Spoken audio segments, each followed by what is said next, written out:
When I turned 25, my parents called a gathering of over 100 relatives in honor of me, or so I thought. I can hear the sound of glasses being clicked, people chatting in the dining hall, fake laughter, and a mix of the aroma of roasted chicken and perfumes in the air. The way I remember is when they wrote my name in gold lettering in a cursive script on a banner. "Happy 25th birthday, Aisha." As if everything were focused on me. As if they loved me. As if I belonged. I had no idea I was walking in on my own public execution, not with knives or blood, but with words, with looks, with shame. When I look back, I see that warning signs were present all along. They were so obvious, and I was so eager to put on a happy face and think everything in life was right with the world, when in fact everything wasn't A-okay, she says. "Are you sure you don't want to invite any of your friends, Aisha?" My mother had asked me 3 days before the party, in a very composed manner. I was securing my hair in front of the mirror in the hallway when getting ready for work. "I mean, perhaps a couple. Why?" She erased an invisible spot on a console table without glancing at me. "It's a family function. Family members only. It wouldn't be suitable." That's when I figured she wasn't bluffing. She knew how tight I was with my best friend Nina. She knew I would want my boyfriend Leo to be with me, but she never said his name, like he wasn't even in the picture. I recall forcing a smile. "All right, just family then." She simply hummed and walked away. My dad, who never cared about specifics such as parties and decorations, started taking a sudden interest in seating charts, I recall.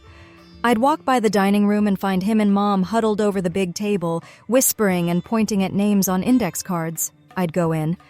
"What are you guys planning?" They would both straighten up, like they were in trouble. My dad would throat clear. "Only making sure everybody is sitting where they need to be. You know your aunties." They were always talking about something else when I walked into the room. They stopped arguing when I went up to join them. They ceased answering a given phone call if I was present in the room. Everything surrounding those years seemed scripted, as if I stood in a burning house but all the blinds were drawn so I would not see the fire. But talking about the day of the party, I woke up excited anyway. I recall staring at the dress I had purchased with my own money, a soft blue dress that hugged my waist and flowed down to my ankles. This was the first time I hadn't asked Mom for advice on what to wear. I thought this was a small victory for me. While doing my makeup, I received a call from my phone. "Leo. Happy birthday, babe. Wishing I were there tonight." I smiled sadly. My parents never got an introduction to him. Once, I attempted to introduce him to them, and Mom's face altered in a way that immediately muffled me. "Focus on your shift," I texted back. "We'll celebrate tomorrow, just us." Nina had already recorded a dozen voice messages, speaking ridiculously loudly in them, reminding me that this night better be awesome and that she would want a whole video report on it. I glanced in the mirror, and for an instant, I believed the lie. 25, I whispered. Things are going to get better. They have to.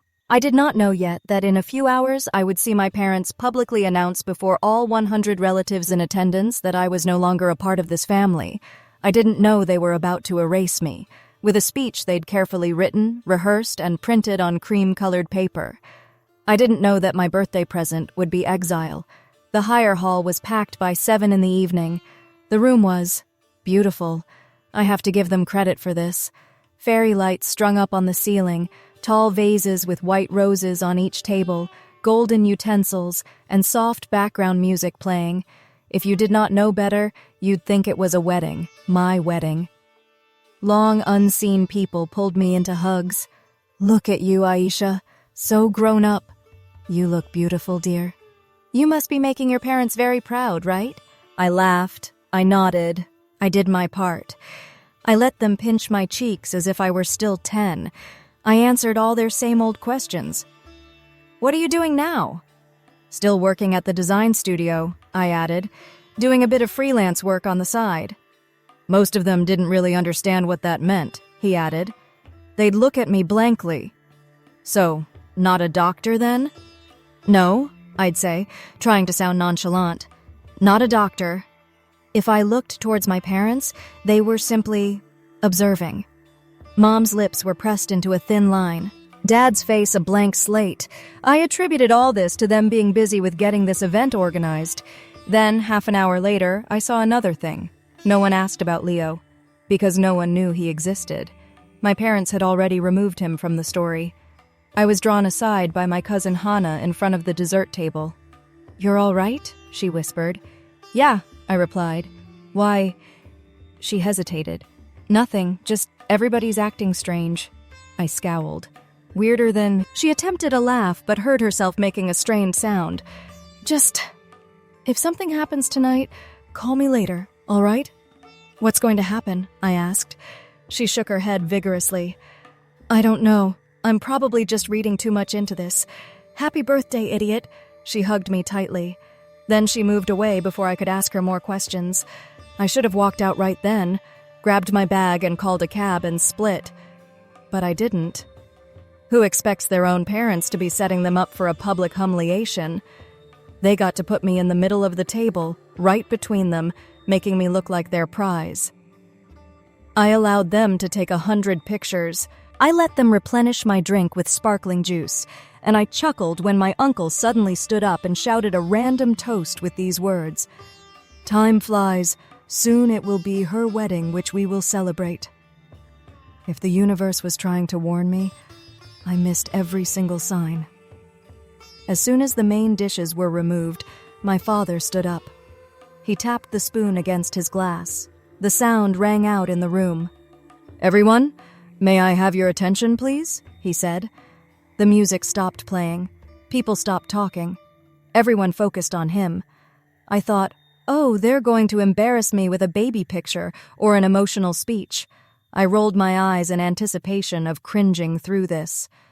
Mom stood up right beside him, her slender fingers resting on his arm. They were a united front, like parents getting ready to make a proud and sweet comment. His smile flashed, but it did not reach his eyes. "First," he began, "thank you all for joining us tonight to celebrate our daughter's 25th birthday." A soft round of applause. They nodded, smiled at me. "Tradition, respect, and honor have always meant a lot to our family," he went on.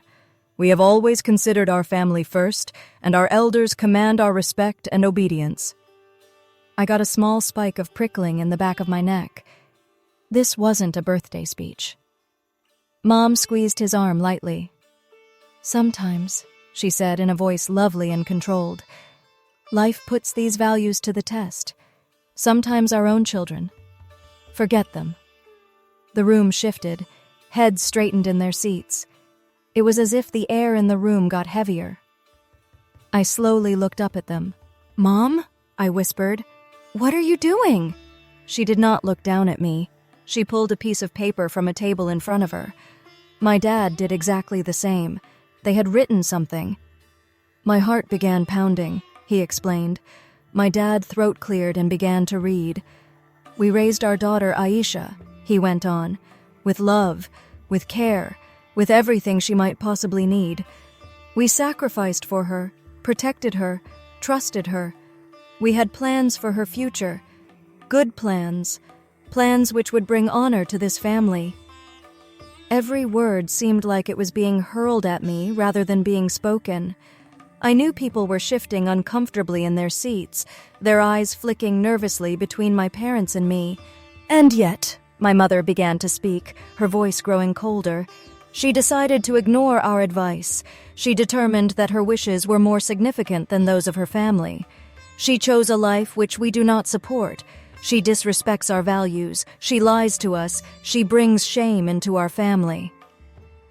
I felt a drop in stomach. I wanted to talk. I opened my mouth. Nothing emerged. It's as if a button had been pushed to silence me. His eyes were fixed on the paper in front of him, but his jaw was clenched. "We did not come to this decision easily," he read. "But if a child will not listen, if she forgets where she comes from, then consequences are necessary." The room was absolutely silent. The only other noise was the hum of air conditioning and a distant clatter of dishes from a kitchen in the rear. Mama's voice did not tremble, "From this day on," she says, each word a slap, "we will no longer acknowledge Aisha as our daughter." I felt a rending inside. A gasp arose. A fork clattered onto a plate with a repugnant clank. The edges of my vision began to blur. I fixed my eyes on Mom, sure I must have misunderstood her words. "What?" I croaked. "What are you talking about?" Mom's eyes finally lowered to meet mine. They were hard, distant, as if I were a stranger in her home. "You chose this path," she whispered, but each man and woman in that room heard her words. "You left our house without our approval. You dishonored our family by sharing your life with a man we do not accept. You rejected our marriage for you when it would have brought honor to our family. Your time is wasted on design when you had a serious career path available to you. No, you rejected our family first." The phrase "living with a man" reverberated in the room as if it were a dark secret. Some of our elder relatives gasped in shock. Some of our younger relatives attempted to hide the fact that they knew better already. Aunt Rahima whispered with her lips pursed, "Astaghfirullah," quite loudly. A flush rose in my cheeks. I lived with Nina for a time. Mom, you know this, Enough, she interrupted. "Don't lie," my father suddenly shouted in a voice scraped with razor edges. Everyone was startled. He never yelled in public. "We know all about him. We know where you sleep. We know exactly what you've been up to," he shouted. "This degradation swept over me in a wave," says this individual. It wasn't just they were acquainted with Leo. Furthermore, it wasn't a good time because they chose to do this when it was my birthday and nearly all of our family was in front of us. Additionally, they chose to share this information when our whole family was in front of us because it is our... I had such a quick heartbeat that I thought I would faint. "You discovered all this months ago," I stated, struggling to draw breath. "Why did you want to talk to me? Why did you have to do this?" A slow breath from my mother. "Because perhaps," she said, "you will take it seriously if you see the faces of all the people you have disappointed." I scanned the room. Eyes were lowered. Some people were staring in curiosity, but most were genuinely distressed. No one uttered a word. Nobody said, "This is wrong." No one shouted, "Stop!" His eyes returned to the room. "We are not doing this to harm her," he explained. "We are doing this to protect our family. If she wants to live like a stranger, then she will be treated like a stranger. And we want every single one of you to understand that we do not approve of her decisions. We will not be blamed for them either." I was shaking. "You're serious?" I whispered. "You're doing this? For them? For appearances?" Mother's lips trembled for the first time. "You forced our hand." "How did I force your hand?" I repeated, my voice trembling. "Because I wanted to make a choice in whom I love? Because I didn't want to marry some stranger you barely know? Because I wanted to work in a field in which I have a personal interest?" "You were not afraid." He did not flinch. "You were asking for freedom. Now you have it. Do not come to our house again. Do not associate our name with anything you do. We will not help you in any way, not financially, not emotionally, as parents." I felt the earth sloping beneath me. Then for a moment, all of the decorations swirled into a kaleidoscope of color. The banner with my name on it hung somewhere above me. You invited 100 people here," I whispered, "just to throw me away?" Everyone remained silent. The silence was the loudest thing in the room. A voiceover says in this I heard a chair scraping backwards. Hannah stood up with her eyes wide with disbelief. "Uncle, Auntie, you can't be serious," she says, her voice trembling. This is insane. You can talk to her at home. Why would you—" "Hannah," my mother interrupted, "this is not your concern." "It is," she fired back. "She's my cousin. You're embarrassing her. This is—" A look from my father quieted her. He didn't need to speak. He didn't have to. Hannah's shoulders slumped. She looked at me with a hopelessly distant glint in her eyes, as if she wanted to jump over the table to come pull me out of this situation. And in this moment, I understood a terrible thing. It had never been a birthday party. This had been a public announcement. They were looking for witnesses. They demanded evidence. They wanted all of them to know they wouldn't be to blame if I went out into the world and ended up drowning somewhere. I had difficulty swallowing because of shock. Oily tears streamed into my eyes, defying all control. Mom saw me crying, and for a flicker of an instant, I saw a crack in her facade. But she glanced away then. I pushed my chair back. The legs scraped against the floor. Heads turned to follow me as I stood up. Shaking in my hands, whispering in a barely audible voice, I said, "All right, message received." I attempted to smile, but found it very hard because my lips refused to work along with me. "You don't have a daughter anymore," I said. "But you do have a show. I hope it was worth the ticket price." And then I walked out. I do not recall how I walked through the hallway without falling. I do not recall who called out my name. The only thing I remember is the cold sting of air when I went outside, the sound of my heels clicking against the pavement, and the taste of salt in my lips. I made it to the side of the building and propped myself up against it, sliding down into a seat on the ground with my knees hugged up tight to my chest like a child. Entire body shook in me. My phone buzzed and buzzed. Nina, Leo, unknown numbers from family. I sat watching the screen light up and fade. Long time I didn't have an answer for anyone. I didn't know anymore who I was. Daughter. Disgrace. Every one of these words was echoing in my head simultaneously. At last I answered when Leo called again. "Hey," I got out, racked with pain. "Happy birthday," he said softly. "How's the party? Did they embarrass you with baby pictures yet?" A hysterical laugh escaped from me, part sob, part broken sound. "Yeah," I said. "Something like that." His voice changed in an instant. "Aisha, what happened?" I opened my mouth, and then I broke. I cried so much that I couldn't speak. I had difficulty breathing. I rested my forehead on my knees in an attempt to compose myself. "Aisha, hey, breathe," Leo murmured on the other end of the phone. "I'm on my way. Tell me where you are," he added. I gave him the name of the location. He arrived approximately 10 minutes later, breathless, messy-haired, and in work clothes. Then he saw me huddled in a ball against the wall, and his whole face crumbled. He knelt, placed his hands on my shoulders. "Look at me," he whispered. "What did they do?" I forced myself to look into his eyes. She says "They disowned me," I stated, but it sounded unbelievable. "In front of all of you. They gave a speech. On my birthday, I don't have a family now." He did not say, "Don't say that." He did not say, "I'm sure they didn't mean it." He did not attempt to soften it or excuse it. He just pulled me into a hug, and I cried into his chest, and he hugged me like he was trying to hold all of me from spilling out in pieces. "It's all right," he whispered over and over. "You have me. You're not alone. You have me." But on that night, I felt lonelier than at any time in my life. They completely cut me off in less than 24 hours. I woke up the next morning on Leo's couch with a pounding headache from crying all night. For a few moments, I even forgot what transpired. Then I checked my phone. My family group chat? Oh, it's gone. I got kicked out by my mom. Those were all linked to accounts in my control. My bank app? The joint account where they deposited money for rent, no longer associated with my card. I called the landlord. "Sorry, Aisha," he said. "Already spoken to by your father, actually.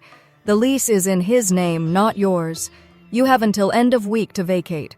Then it ceases to be my problem what you do with it," he stated. I stared at the ceiling. "Right," I muttered. "Of course." I checked my emails. I had exactly one message from Mom.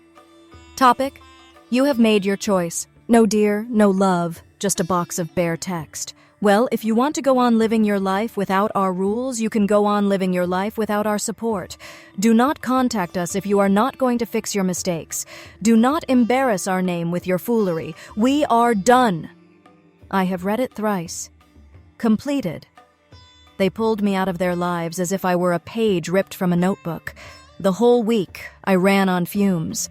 I packed up my small apartment, my plants, my thrift store furniture, my sketchbooks, as my hands trembled. Nina assisted me in moving everything into a storage unit. Leo offered to persuade me to really move in with him, but I couldn't do that either. Just yet. The entire point they did this is because they'd proclaimed, "You have chosen a man over your family."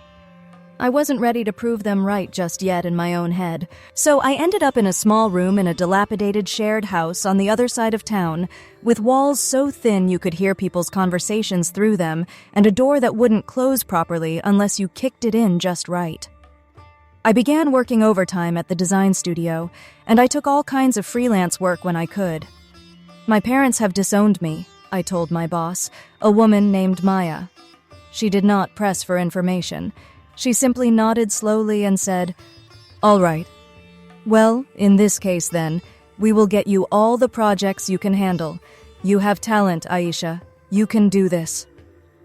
I cried in the bathroom after this conversation, not because I was sad, because for the first time in a very long time, someone believed in me without 100 conditions attached. The early months were dark. I wouldn't be truthful if I stated I reacted with class.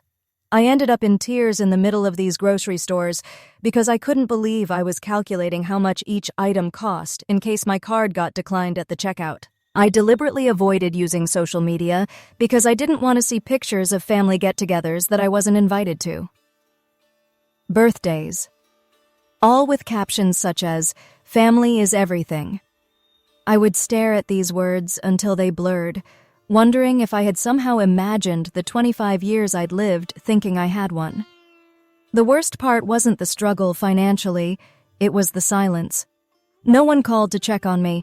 Of course, none of my immediate family made an attempt to reach out, not really. Perhaps a text or two from a cousin asking if I was all right that they quickly deleted when Mother found out.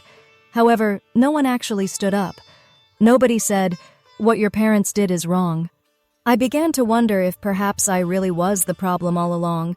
Perhaps I really was selfish and disrespectful, just as they had portrayed me to be.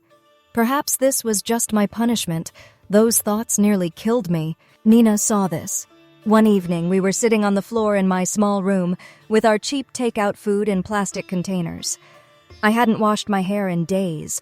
My sketchbooks were stacked up in a heap in a corner, untouched. "You're disappearing," she whispered. I took a bite of cold noodles. "No, I'm right here," she shook her head. "No, you're surviving. Barely. That's not the same thing as living," she stated. I sighed.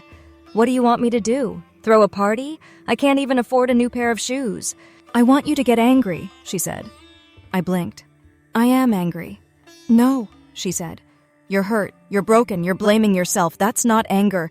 Anger has energy. Anger moves. You're stuck, Aisha." I peered down at my hands, fiddling with a plastic lid. "What good would anger do?" I asked quietly. "What would it change?" She leaned in a bit. "Do you think it's all right for them to treat you the way they did?" Silence. "No," I whispered. "Do you really think you deserve to be disowned in front of 100 people because you refused an arranged marriage and chose to live your own life?" "No. And so," she asked, "why are you carrying their shame as if it were yours?" I sense a change within myself. I didn't respond to her that night, but her words stuck with me. They rang in my head each time I saw myself in a reflection and turned away. Every time I declined a project because I didn't think I was talented enough. Every time I hesitated to share my artwork because what if my family saw it and ridiculed it? Why are you carrying their shame when it is not yours to carry? One evening a few weeks later, I remained late in the studio. They were alone in the building. Everyone else had gone home. The city outside was black, but the streetlights painted gold streaks on the floor. I sat at my desk, focusing on a logo design I had been creating. Thoughts of that night crept into my mind. The hall, the lights, the paper in my parents' hands. "We will not support you anymore," in my dad's voice. I thought of how my mother had turned her face aside when I cried. Then, Suddenly, a thought occurred to me so strongly that I blurted it out loud. They wanted to destroy me. The word felt like a right fit, she says. No discipline, no tough love. Destroy. Because what else do you call taking your child, inviting the whole family, and then peeling her own sense of identity right in front of everyone? They hadn't simply cut me off in private. They had labeled me as disowned, as a warning. They could have done it without making a fuss. Perhaps a cousin would have objected, perhaps someone would have interfered, but they have put it in the public domain. They have made it an act, and no one wants to be a spoiler. I learned an additional thing. They were more concerned with their reputation than they had ever been with my happiness. And this realization did something to me. It turned my pain into fuel. Poverty. It ignited a passion in me that I never knew I had. I straightened up in my chair. Well, if they want me to disappear, I thought, then I'll do exactly the opposite. I would be impossible to ignore. Not for them. Not to beg for their approval. That part of me was dead, Prue says in her acceptance speech, which went, but for me, for the girl who had sat there on her birthday, to be erased in front of all these people, for the girl who had thought she would be nothing without their last name. I won't let them win, I whispered to myself. I won't let this be the end of my story. I opened a blank page on my laptop that night. I began designing for myself rather than a client. I put all I had into a series of illustrations. A girl alone in a room full of people, a family photo with a face blurred out, a house with a locked front door, and a face with a suitcase staring up at it through the rain. I drew until my fingers cramped up. I was crying while sketching, but I did not stop. Then, somewhere between illustration 1 and 15, a thought occurred to me. What if I shared this? As a kindness post, not a pity post, not a feel sorry for me story, but as the truth. The truth I had not been allowed to tell that night when my parents had dictated terms to this narrative. They had used their platform, their age, their authority, their respect, to depict me as the villain. What if I used mine, even if it is small at this moment in time, to support their side? The idea chilled me. If I were to put up my story, it would be viewed by my family. They would inform my parents. They would rage. They would send me angry emails, tear down in private for airing our dirty laundry. But then I asked myself a question which completely turned everything around. What else can they do to me? They had already taken everything else from me, my home, my financial security, and my name. They cannot disown me twice. Therefore, I breathed deeply, opened up social media, and began writing. However, I did not go into all of these small points. I did not insult them. I did not swear. I have just told the truth. I used a single line. When I turned 25, my parents called our whole family together for a dinner. Not in celebration of me, but to disown me publicly, she says. I paired it with one of my illustrations. I hesitated over hitting post for a very long time. Then I clicked it, Hans continues. I slung my cell phone onto the bed as if it were a burning hot piece of coal. 5 minutes later, it buzzed. One like. Nina, obviously. Then another. Then a comment. Then 10. Then 20. In an hour, this posting had already been shared dozens of times. Some people I did not know were commenting. This happened to me too. Sorry you had to go through this. Thank you for speaking up. I thought I was alone. I sat on the edge of my bed, staring at the screen with tears streaming down my face. For the first time since dinner, I no longer felt invisible. I felt seen, not as the ungrateful daughter they thought me to be, but as a human being in a damaged state. I began sharing more, bits of my story, linked with my artwork. I never used my parents' names. I never showed their faces. I wasn't trying to destroy them. I was trying to rebuild myself. But the point is, truth is, it doesn't stay small when you let it out. My audience started slowly and gained momentum. People have sent me their personal experiences with family rejection, emotional manipulation, and being blackmailed using love. They weren't just people from my culture or my country. They were from everywhere. Men, women, old, young. My parents disown me when I come out. When I married someone from a different background, my family stopped talking to me. They told me I was dead to them when I chose a different religion. Every message was a reminder that what had occurred in my life wasn't simply an individual tragedy. It was a pattern, a cycle. I did not mean for this to become a project, but this is exactly what ended up happening. Maya saw my art page, she explained. One day in the studio, she beckoned me to her office. "I have been following your work on the net," she said. "These illustrations, they have power." I panicked. "If it's a problem, I can—" "A problem?" She raised an eyebrow. "No. Why would it be a problem? I think it's brave." I looked at her in shock. "Actually," she went on, "I have a client who might really love this style. They are working on a project involving healing from emotional trauma. Would you be interested in working with them?" That one chance led to an additional 3, and trois devinrent dix. Then before I knew it, I wasn't barely surviving anymore. I was creating something. I think starting a blog allowed me to mesh art and written entries on boundaries, self-esteem, surviving rejection by family. Folks began referring to me as that artist with a message about breaking cycles. Ironically, everything my parents had attempted to suppress was suddenly exactly what was moving me forward, but revenge, that remained to come. It all began with money. One evening, a year after the incident on her birthday, I got a call from an unknown number. "Hello, is this Aisha Karim?" a man's voice asked. "Depends on who's asking," I answered warily. "This is Dan from Lark & Co. I'm your father's accountant." I froze. "My father?" I slowly asked. "He no longer has a daughter, remember?" The man on the phone hesitated. "Yes, well, in any case, your name is linked to some of these accounts. A signature is required for some of the documents." I straightened up. "My name is on what?" There was a rustling of papers on the other side of the line. "A trust fund your grandfather established for you, some investments related to it. Your father has been handling them, but now we need your direct approval to make any modifications." My grandfather. He died when I was 18 years old. I had loved him more than anyone else in this family. He is the only one who used to slip me money for your art supplies with a wink. He had arranged something for me? A trust fund? I tightened up. "How much money are we talking about?" I asked slowly. The accountant gave me this number.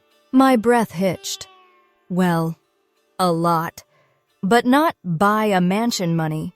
More, I won't have to worry about being evicted for a very, very long time money. "How long has this existed?" I asked, my voice becoming increasingly crisp. "And why am I just learning of this now?" He cleared his throat. "It's 7 years old. Your father has been allocating some of it. Transfer payments to cover the mortgage payoff, your brother's education, and so on. Legally, you have to be notified when substantial changes are made, but—" "So he's been using my money without my knowledge," I said. The accountant fell silent. I can't advise you on a matter of law," he explained, "but do talk to an attorney." My grip on the phone tightened. I hung up the phone, my mind racing. My grandfather had entrusted this money under my parents' control. He had intended for me to be protected. In fact, it seemed he had tapped into this money just as if it were a personal emergency savings account. While I was counting money for groceries, while I was being tossed out of an apartment which had a lease in his name. As he stood there and told me he wouldn't support me anymore, meaning with money that belonged to me. Suddenly, something in me clicked into place. "This wasn't just emotional betrayal," she said. "This was financial betrayal."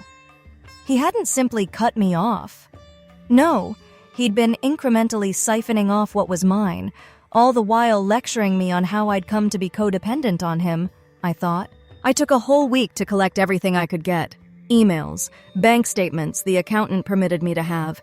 Those messages below are screenshots, where my father explicitly stated in messages, "I pay for everything for you. Without me, you'd have nothing." I went to see a lawyer. She was a quiet-spoken woman with very acute eyes. After I presented her with the story, she sat back and took a deep breath. "Definitely a case," she answered.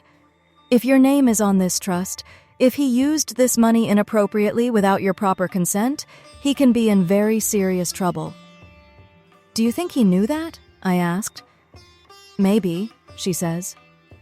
"Maybe not. A lot of people think they can do whatever they want with their kids' money, especially if they think they're entitled. But the law may not be in their corner."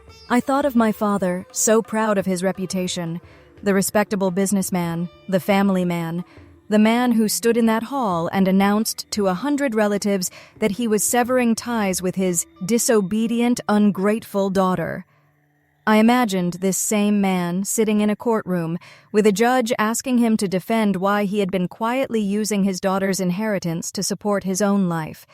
For a change, I did not feel small. I felt powerful, not because I wanted to see him suffer. Here are some other examples. But because I finally had a way to assert myself in a manner which he couldn't simply dismiss as disrespect. "This isn't about revenge, not really," I told the lawyer. "It's about getting back what's mine." She nodded. "Still," she went on, "it's going to feel a lot like justice." Paperwork has been filed. A week later, my parents discovered. The first warning sign was an angry, lengthy email from my father. "How dare you?" he wrote. "After everything we have done for you, you're taking us on in a lawsuit? Do you want to totally dismantle this family?" I focused on the word destroy. It was quite ironic.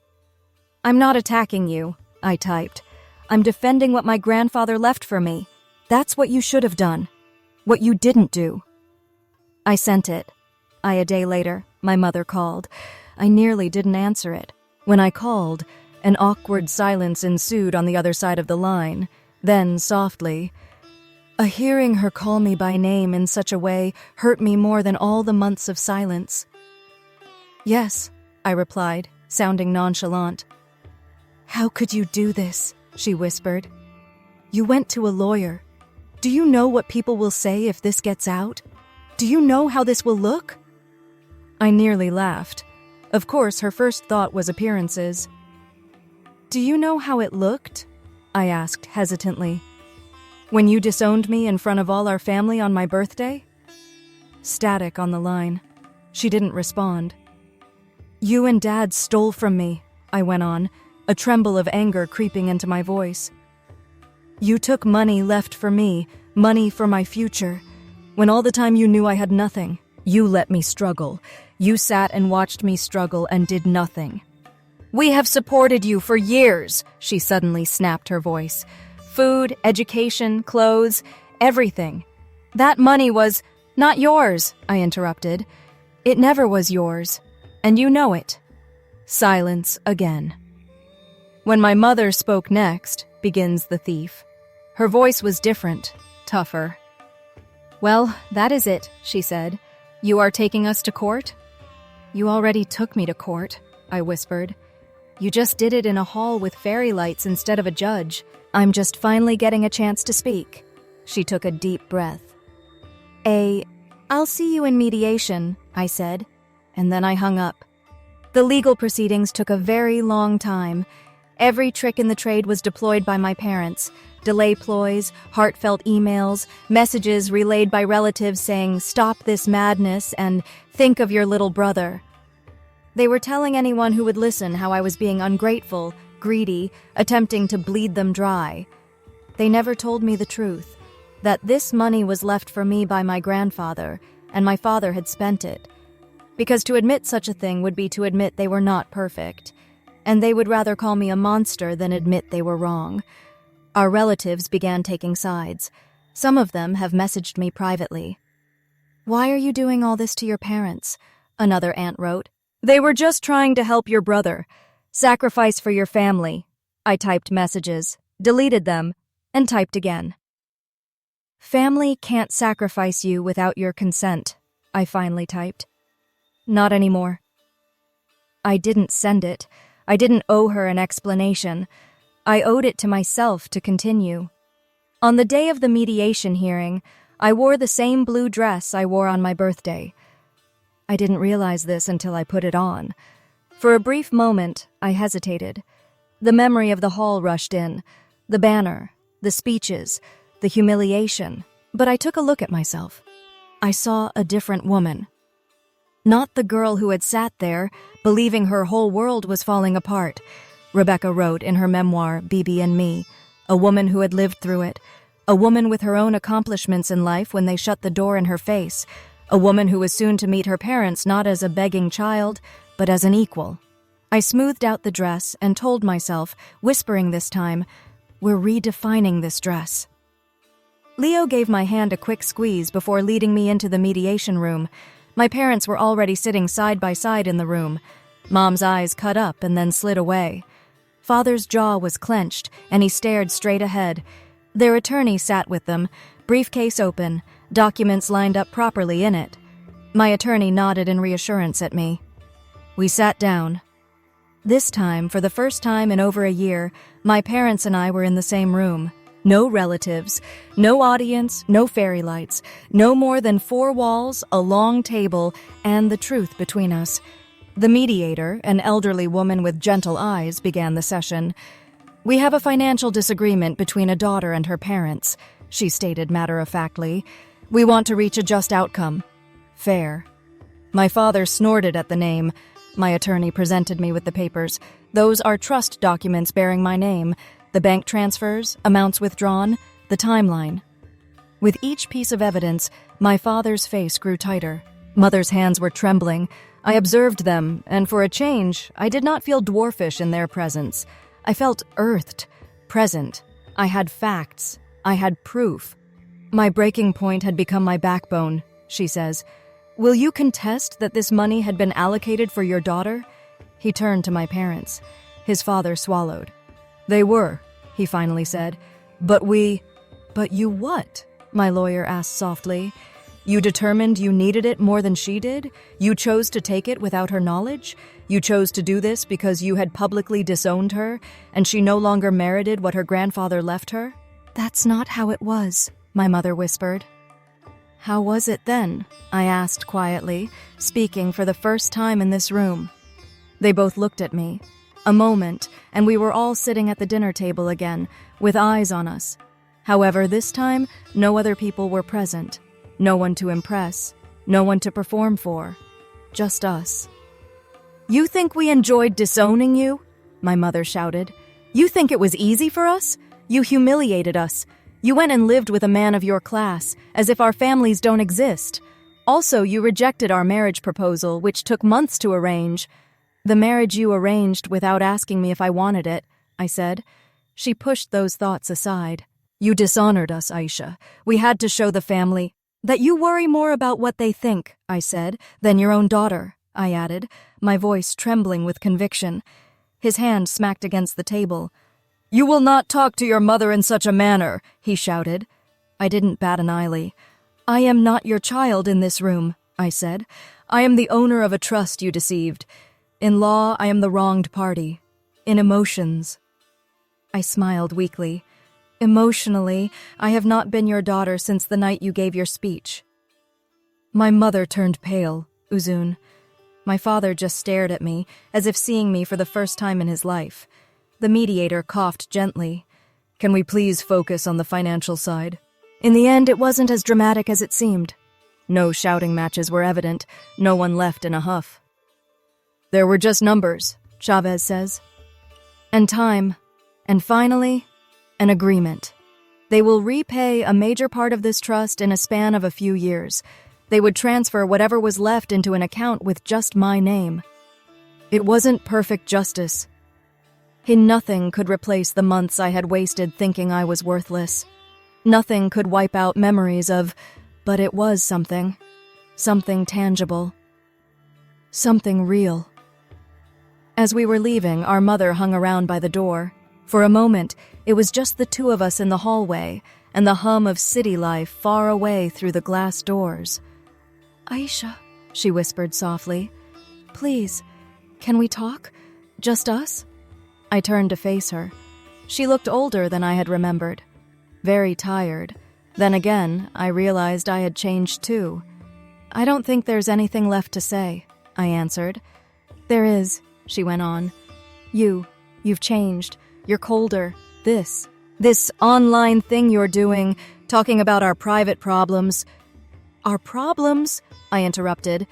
You mean what you did to me? She winced. You have got people against us, she told him. Now your cousins look at us funny. Your aunties talk among themselves. Your uncles do not ask about you. They think we're creatures. You did that, I whispered. Not me. You're punishing us, she whispered. No, I said. I am protecting myself.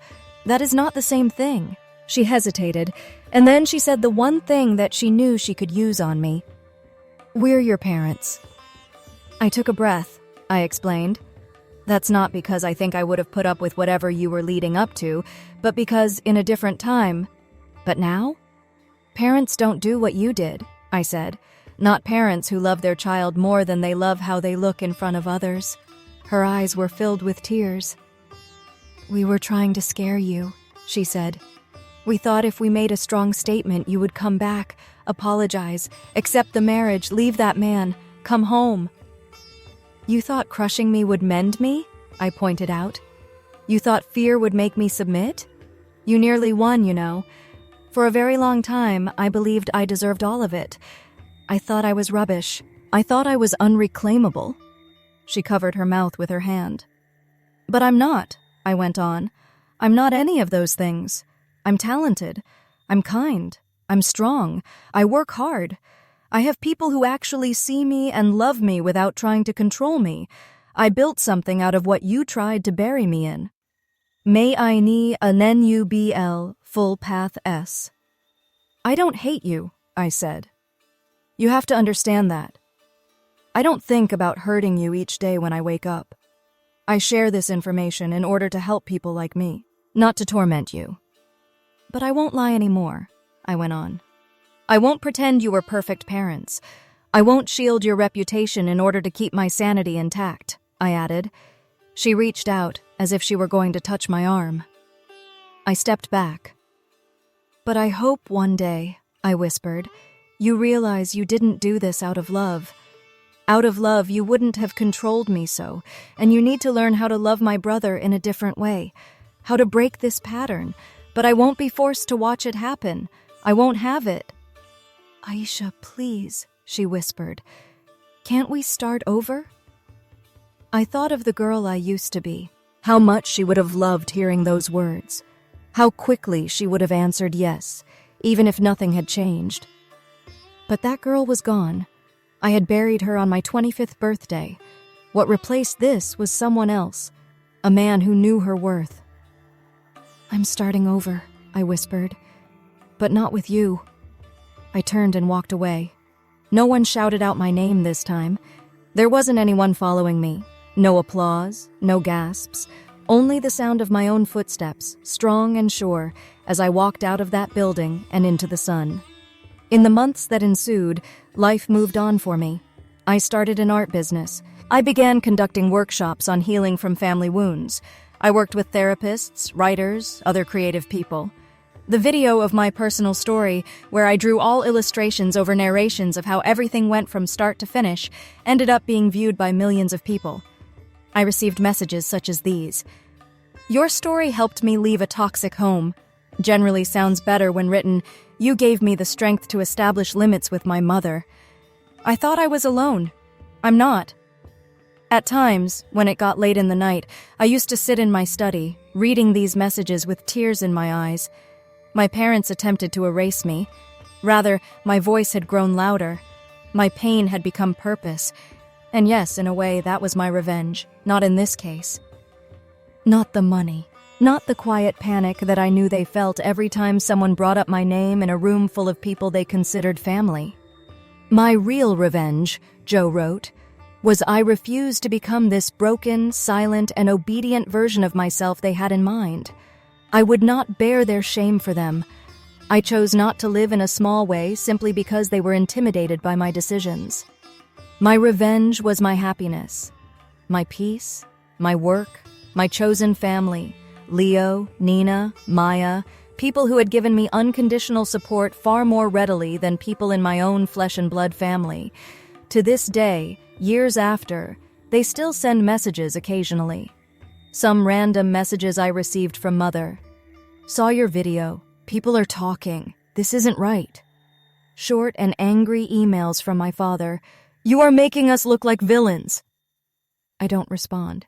I don't need them to understand. The younger me did.